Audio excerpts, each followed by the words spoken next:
शिवसेना पदाधिकारी यांनी Ner police station येथे जाऊन महिला अत्याचाराबाबत निवेदन दिले. महिला आघाडी जिल्हा प्रमुख वैशालताई मासाड, शहर प्रमुख रितेश चिरडे व सर्व पदाधिकारी उपस्थित होते. अल्पवयीन महिला अत्याचार या प्रकरणामध्ये 4 आरोपी पॉस्को अंतर्गत अटक केली असून पुढील तपास नेर पोलीस स्टेशनचे ठाणेदार अनिल बेहरानी यांच्या मार्गदर्शनाखाली सहाय्यक पोलीस निरीक्षक दामोदर वाघमारे करीत आहे. त्याचं जे काय आहे जे काही रितसर काम करायचं आहे ते कायदेशीर कारवाई होणार आहे. त्याच्यामधला एक पण व्यक्ती राहिला कारवाई आमच्या लेवलवरती झालेली आहे. आम्ही कारवाई थांबवलेली नाही. याच्या पूर्वीचं पण होतं ते प्रकरण, ते तुम्हाला माहिती आहे मागच्या आठवड्यामधलं. त्याच्यामध्ये पण कारवाई झालेली आहे, याच्यामध्ये पण कारवाई झालेली आहे. आता ही पुढची जी भाग आहे, पुढचा जो भाग आहे, आम्ही काय करणार आहोत त्याच्यामध्ये कोर्टामध्ये हजर करणार आहोत ना. कोर्ट आम्हाला जसं गाईड करेल त्याप्रमाणे कोर्टामध्ये म्हणजे आम्हाला किती बोलायचं आणि त्यांनी किती ऐकून घ्यायचं हे त्यांच्या मनावरती आहे. बाकीचे पण अवैध धंदे काही आहेत ते थोडंसं झालं पाहिजे. आता अवैध धंद्याबद्दलच तुम्ही सांगितलं, आलं लक्षात. त्याच्यामध्ये मी करतो त्याच्यावरती कारवाई. आमची सतत कारवाई चालू आहे. कारवाई सतत चालू आहे. परंतु अजून काही तुम्ही म्हणता आहे तर त्याच्याबद्दल पण मी वाढत आहे, कमी न होता वाढतच आहे. ते जास्त वाढत आहे त्यात, त्यामुळे त्याच्यावर बसलाच पाहिजे ना.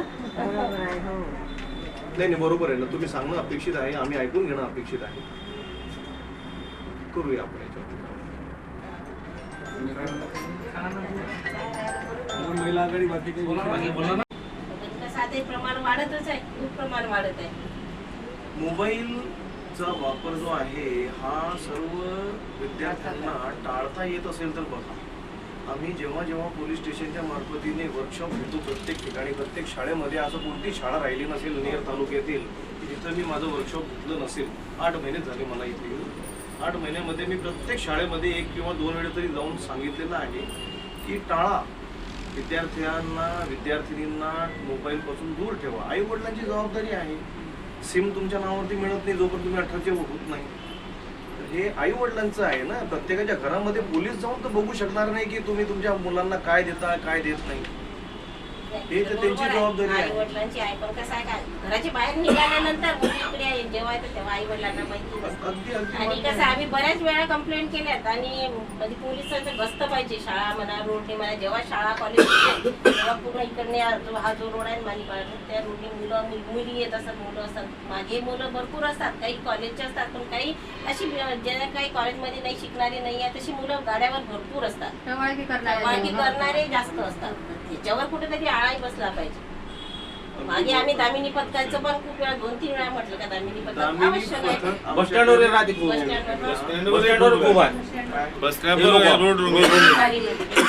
मारी करणारे भरपूर राहते. बस स्टँडवरती कंटिन्यू आमचे 2 लोक, एक लेडीज आणि एक जेंट्स सैनिक आहेत आमच्याकडे. आम्ही देत असतो.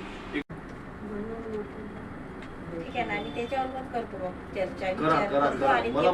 मला फार सार्थ अभिमान वाटेल. कारण झालंच पाहिजे गुन्हा घडल्यानंतर त्यांना त्याचं हे झालंच पाहिजे ना. 100% शिक्षा भेटलीच पाहिजे. म्हणजे समोरच्याला लक्षात येते का रे नाही शिक्षा देण्याचं काम हे कोर्टाचं आहे. याच्यामध्ये आमचं काम आहे फक्त प्रोड्यूस करायचं आणि प्रॉपरली लाईन अप करून द्यायचं. म्हणजे इन्व्हेस्टिगेशन प्रॉपर व्हायला पाहिजे.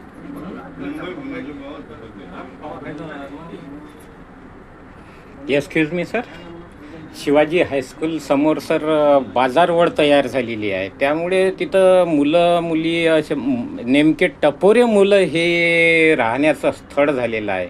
आणि तिथून कॉलेज शाळेच्या मुलींना ते वेगवेगळ्या मार्गाले लावण्याच्या प्रकरणात नाही आहे. याबद्दल काय मत आहे सर? बाजार स्थळ झालेलं आहे असं तुमचं म्हणणं आहे. बाजार स्थळ म्हणजे काय? बाजार बनत आहे. नगरपालिकेला पण तुम्ही एकदा निवेदन द्या ना सर. नगरपालिकेला द्यायला हरकत नाही, पण नगरपालिका शेवटी तुमच्या डिपार्टमेंटच्याच माध्यमातून ते उचलबांगडी करणार आहे. बाजार निर्माण म्हणजे प्रत्येक जण तिथं दुकान लावलेलं आहे. आणि ऐका, तुम्ही बोलला मला समजलं. CO साहेबांना तुम्ही भेटा, त्यांना सांगा पोलीस प्रोटेक्शन देण्यासाठी PI रेडी आहेत.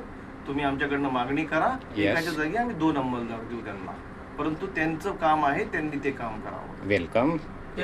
एक अल्पवयीन मुलीबद्दल जी तक्रार केलेली आहे आणि आरोपी पोलीस स्टेशनमध्ये आहे त्याबद्दल शिवसेनेचे कार्यकर्ते शिंदेसाहेब गट यांची उपस्थिती दर्शवून पोलीस स्टेशनला ठाणेदारला साहेबांना त्यांनी निवेदन दिलेले आहे. त्याबद्दल काय मत व्यक्त कराल ताई तुम्ही? जय महाराष्ट्र. मी वैशाली प्रशांत मासा, शिवसेना महिला आघाडी जिल्हा प्रमुख. आज आम्ही नेर येथील पोलीस स्टेशनमध्ये सर्व शिवसेनेचे पदाधिकारी उपस्थित झालेलो आहोत. आज आम्ही निवेदन दिलं इथे एका अल्पवयीन मुलीवर अत्याचार झाला आणि अत्याचार करून त्या मुलीला धमक्या दिल्या होत्या त्या अत्याचार करणाऱ्यांनी. त्यामुळे आम्ही त्या मुलीला न्याय मिळाला पाहिजे आणि समाजामध्ये जे प्रकार घडत आहे त्या प्रकारावर कुठेतरी आळा बसला पाहिजे. जी मुलं टपोरी मुलं आहेत, शाळा न शिकता मुलींना जे रस्त्याने अडवून त्रास देतात त्याच्यावर कुठे आळा बसला पाहिजे. आणि तसेच शहरामध्ये बरेच अवैध धंदे सुरू आहेत, त्या धंद्यावर सुद्धा आळा बसला पाहिजे. त्यासाठी आम्ही सर्व शिवसेनेच्या वतीने इथे आज निवेदन देण्यासाठी आलेलो आहोत. प्रत्येक मुलीला सांभाळणे हे आवश्यक आहे आणि या टपोरी मुलांवर कुठेतरी आळा बसला पाहिजे. म्हणून आम्ही सर्व शिवसेनेच्या वतीने आज निवेदन देणार आहोत. जर यामध्ये जर काही गुन्हेगारांना जर अडचण आली आणि मुलींना जर काही अडचण आली आणि जर याच्यावर जर पडदा पडण्यात आला, जर काही यामध्ये काही जर त्यांना शिक्षा झाली नाही आरोपींना, तर आम्ही यावर आणखी पुढे शिवसेनेच्या स्टाईलने आम्ही निवेदन देऊ आणि SP-कडे सुद्धा जाऊ. आम्ही वरच्या लेवलवर जाऊ आणि याला अन्यायाला आम्ही वाचा फोडल्याशिवाय राहणार नाही. आज सर्व शिवसेनेच्या वतीने या मुलीला न्याय मिळालाच पाहिजे अशी आमची मागणी आहे. त्यामुळे आम्ही सर्व इथे उपस्थित झालो. धन्यवाद. जय हिंद, जय महाराष्ट्र. ताई तुमचं वालं नाव आणि शिवसेनेमध्ये असलेलं पद सांगावं. मी वैशाली प्रशांत मासा, शिवसेना महिला आघाडी जिल्हा प्रमुख यवतमाळ. माझ्यासोबत आज शिवसेनेचे शहर प्रमुख रितेश भाऊ चिरडे, तसेच नगरसेवक, नगरसेविका आणि सर्व महिला आघाडीचे पदाधिकारी, शिवसेनेचे पदाधिकारी व युवा सेनेचे पदाधिकारी उपस्थित आहेत. शतश धन्यवाद ताई. नॅशनल एकता रिपब्लिकन न्यूजतर्फे पत्रकार विजय बारसकर, मुख्य संपादक लक्ष्मण भाऊ वानखडे.